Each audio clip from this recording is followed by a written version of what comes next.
Bonjour à tous et bienvenue dans cette vidéo d'unboxing de vieilles consoles portables. Cette vidéo va faire partie d'une série de 5, 6 ou 7 vidéos où je vais ouvrir différentes consoles portables de chez Nintendo en passant par la Game Boy et la DS. Juste avant ces unboxings, je ferai un petit rétrospectif pour essayer d'avoir quelques repères quand même un peu historiques sur la manière dont les Game Boy et les DS sont sortis, notamment en termes de design de console. On ne peut pas détailler toute la complexe histoire du jeu vidéo. Donc vous avez vu de quelle console il s'agissait aujourd'hui. Avant de parler de celle-ci, on va revenir quand même au fondement des consoles de chez Nintendo. On va d'abord commencer par ce que l'on appelle les Game & Watch, qui sont sortis dans les années 1980 et qui étaient des jeux électroniques plus que des consoles. Celui-là, Donkey Kong 2, c'est absolument pas le premier qui est sorti, mais c'est le seul exemplaire que j'ai. À l'intérieur, ça se présente comme ceci. On a un système à clapet, 2 écrans qui rappelle une célèbre console portable que nous prendrons le temps de présenter dans les futures vidéos. Alors, tous les Game & Watch ne ressemblaient pas à ceci. La plupart étaient avec un seul écran, donc on supprimerait cette partie-là. Celui-là en a deux. Mais surtout, ce qu'il est important de noter, c'est qu'on retrouve des éléments qui vont être importants dans la conception des consoles portables, c'est-à-dire une croix à gauche, une croix brevetée par Nintendo, bouton d'action à droite, ce qui permettait de jouer tel que nous le connaissons aujourd'hui. Alors, ce qui était un peu particulier sur ces jeux électroniques, comme je le disais, c'est qu'un jeu était égal à une console. On a le décor qui est directement imprimé sur le plastique, comme vous le voyez, et on n'a pas un écran à pixels, mais donc à poche de cristaux liquides qui s'allumait ou qui s'éteignait et qui comprenait directement un personnage, un objet et sa position. Donc ça, c'était pour les Game & Watch, donc il en est sorti au total 42, je crois, quelque chose comme ça, au cours des années 80. Il y en avait vraiment de différents styles, hein. Il y avait même des espèces de petites bornes d'arcade. Donc ça, c'était pour les Game & Watch. En 1989, ensuite, on a une grosse révolution avec cette console portable qui est, bien entendu, la Game Boy. Sortie avec de nombreuses évolutions. On peut remarquer, bon, d'abord, qu'on a un port cartouche, hein, c'est la plus grosse révolution sur cette console-ci. Les boutons vont être fixes, ainsi que l'écran pour tous les jeux. Cette fois, on n'est pas obligé de changer de console pour changer de jeu. Et si on fait un petit peu le tour du propriétaire, on voit qu'on a beaucoup d'éléments qu'on a trouvés dans les consoles portables d'aujourd'hui. Bon, le haut-parleur qui crache du son équivalent à celui du NES des années 80, une molette pour régler le contraste, puisque l'écran est réglable, on va revenir après sur l'écran, une prise secteur, une prise externe, une prise de volume, une prise casque. Donc il y a vraiment tout ce qu'il faut pour faire une bonne console portable, on va dire. À l'époque, il n'y avait pas encore de batterie pour les consoles portables, donc on mettait des piles. Il fallait quand même en mettre 4 AA, ce qui n'était pas rien, mais bon, ça faisait quand même une autonomie qui était relativement grande, puisque sur cette console, nous n'avons qu'un écran monochrome qui n'est pas éclairé. Alors, je dis monochrome, mais pas forcément noir et blanc, parce que vous le voyez un petit peu à la couleur, hein. On est plus sur quelque chose qui va être vert et noir plutôt que noir et blanc, mais bon, c'est ainsi. C'est la manière qu'on avait trouvée à l'époque de faire des consoles qui n'étaient pas chères et surtout qui tenaient très longtemps en termes de batterie. Chez la concurrence, chez Sega et Atari, les consoles pouvaient consommer jusqu'à 10 fois plus que la Game Boy, donc ce qui n'était pas anodin. La révolution de cette console, c'est qu'on a des jeux qui ressemblent à ceci et on n'est pas obligé de changer de console pour changer de jeu. Il suffit de les insérer par l'arrière, comme ceci. Donc là, j'ai mis Tetris, hein, histoire d'être original, et on va allumer la console pour voir de quoi il s'agit. Donc, vous voyez le logo Nintendo apparaître, et surtout, je voulais vous faire tenir compte quand même de la qualité d'image. Alors, on va entendre un petit peu le son pour que vous voyez quelle était la qualité sonore. Donc, équivalent à la NES hein, de chez Nintendo, finalement. Hein. Donc, c'est Tetris.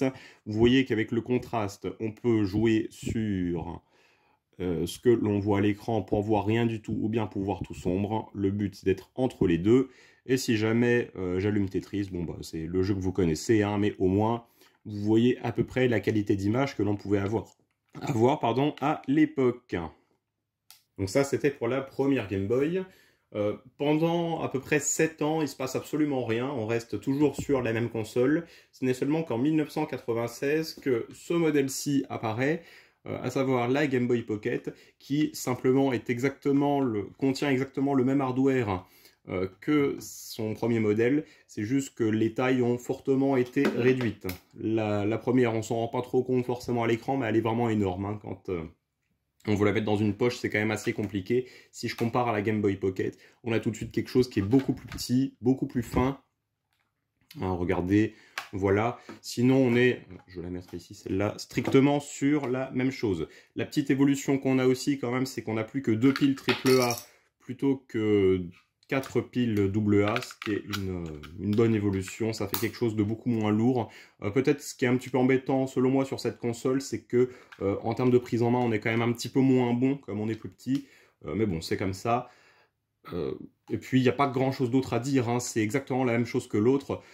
On peut remarquer quand même que les deux écrans, on passe de quelque chose de verdâtre, vraiment pas très joli, à quelque chose de gris, ce qui donne une meilleure qualité d'image. Il a l'air plus grand, hein, par ici, mais vous pouvez mettre sur pause et mesurer, hein. Les écrans font exactement la même taille, ce n'est qu'une illusion d'optique. Voilà pour cette Game Boy Pocket, donc pas grand chose de plus à en dire.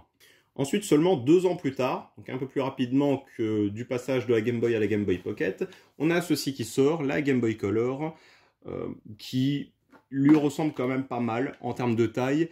Cette fois-ci, ils ont quand même amélioré le problème de la prise en main en rajoutant un arrière un peu plus bombé, qui tient mieux en main, qui est plus agréable.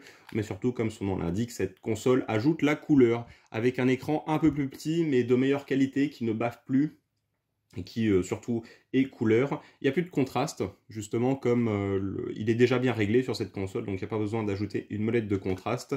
On trouvait d'autres choses un petit peu exotiques, comme un port infrarouge, mais voilà, sinon cette console, c'était comme la Game Boy, juste avec un processeur plus rapide et avec la couleur. Le son était exactement le même, donc on reste quand même sur une évolution qui est assez limitée quand même par rapport à ce qui viendra après. Ça, c'était pour ce qui se passait en Europe. En 1998, les choses ne se sont pas exactement passées de la même manière qu'au Japon, puisque même si en Europe, nous, on est passé directement de la Pocket à la Color, en réalité, au Japon, il y aura eu une autre console qui sera sortie entre-temps et seulement pendant 6 mois, ce qui fait que c'est une console qui est très difficile à trouver en Europe. Il s'agit de celle-ci, c'est la Game Boy Light. Donc, sortie seulement 6 mois au Japon, pourquoi ? Je ne serais pas vraiment expliqué totalement, hein. Peut-être parce que la technologie de la première Game Boy commençait à vraiment être limitée et qu'il fallait augmenter la puissance, je ne sais pas. En tout cas, elle n'est restée seulement que 6 mois au Japon. Donc cette console-ci, on va la découvrir un petit peu. Bon, déjà l'emballage, on peut voir déjà la tête de la console qui semble quand même pas mal ressembler à une Game Boy Pocket, mais qui a un éclairage qui semble assez bleuté. On va voir ça quand on l'allumera.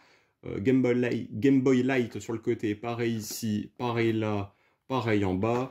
De l'autre côté, on a des caractères qui sont tout en japonais, c'est logique, hein, comme la console est sortie qu'au Japon. Et on a une autre vue sur la console. Donc la boîte s'ouvre comme ceci. Et alors, à l'intérieur, bon, on trouve la console, bien entendu. Je vais déjà quand même prendre les manuels juste pour vous montrer ce qu'on pouvait y trouver. Alors, en manuel, on a une petite publicité pour la Game Boy Camera, donc tout en japonais bien entendu. C'est un produit qui est plutôt sympathique. C'est pas une caméra de très grande qualité, hein, mais bon, il y avait pas de petites applications et de petits jeux qui faisaient que c'était quand même un bon produit. Ici, le manuel de la console, tout en japonais, que je ne peux pas comprendre. Par contre, on trouve quelques petites illustrations qui sont assez rigolotes. Ne mettez pas votre console dans un parc de bébés, ne la touchez pas quand vous avez les mains mouillées, ne la mettez pas entre un bonhomme de neige et un four. Bon, ça c'était pour la petite blague, mais peu importe. Plein de petites indications utiles. Mais nous, ce qui nous intéresse le plus, c'est quand même ce qu'il y a à l'intérieur, à savoir la console. Et voilà, elle vient comme ceci. Donc ça, c'est un modèle Silver qui est donc relativement argenté. Si jamais on les compare par rapport aux autres qui sont sortis, alors elle ressemble pas mal à la Game Boy Pocket, si ce n'est qu'elle a quand même été agrandie et elle est un petit peu plus large aussi. On voit que là, sur le côté, on a un double bourrelet au niveau du cache-pile, alors que cette Game Boy Pocket est toute plate. On remarque aussi qu'elle est plus grande en termes de longueur. Vous voyez vers le bas, là, on voit un espace supplémentaire. Donc c'est une console qui se rapproche un petit peu plus de la Game Boy Color en termes de taille et de forme. Pareil en termes de boutons aussi. On a la même chose que sur Game Boy Color et pas sur Game Boy Pocket qui était un peu moins bien. Sinon, par rapport aux configurations des boutons, c'est exactement la même chose qu'une Game Boy Pocket, hein. Il n'y a absolument aucune différence. Si ce n'est que cette fois-ci, on ne met plus deux piles AAA, mais ce sont des piles qui sont AA. C'est pas non plus une grosse différence. Moi, j'ai tendance à préférer, je trouve que c'est des piles qu'on trouve un tout petit peu plus facilement, et ça permet une prise en main surtout qui est meilleure, parce qu'on a un plus gros compartiment. Les jeux sont strictement les mêmes. On va d'ailleurs utiliser le même que tout à l'heure pour que je puisse vous montrer la qualité d'image que l'on a là-dessus. On va remettre Tetris dedans. Et la grosse particularité de cette console, hein, c'est que celle-ci, elle fait de la lumière. Donc on va avoir une position on, ce qui nous donne une qualité d'image qui est absolument identique à ce que l'on a sur Game Boy Pocket. On pouvait régler le contraste, bien entendu. Donc là, j'ai l'air de pas être trop mal. On va mettre l'écran titre de Tetris. Et quand on allait sur la position light, vous voyez qu'on a ceci qui s'allume. Alors, on voit pas grand-chose, donc on va se mettre dans le noir, ce sera plus simple.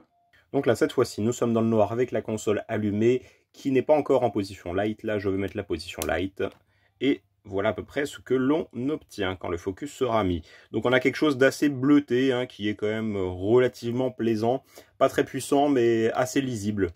Donc si jamais je me fais une petite partie de Tetris rapidement, vous voyez à peu près le type de qualité d'image que l'on pouvait avoir.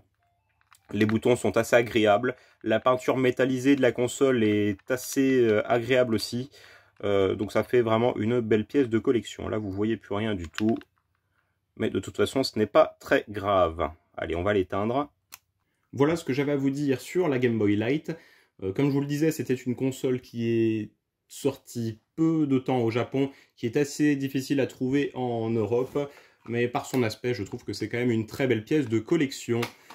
Voilà pour cette vidéo, j'espère que ça vous aura plu et que vous avez aimé le concept. De toute façon, je compte en faire de nouvelles si ça vous intéresse. Je vous dis au revoir, une bonne journée et à bientôt pour de nouvelles vidéos.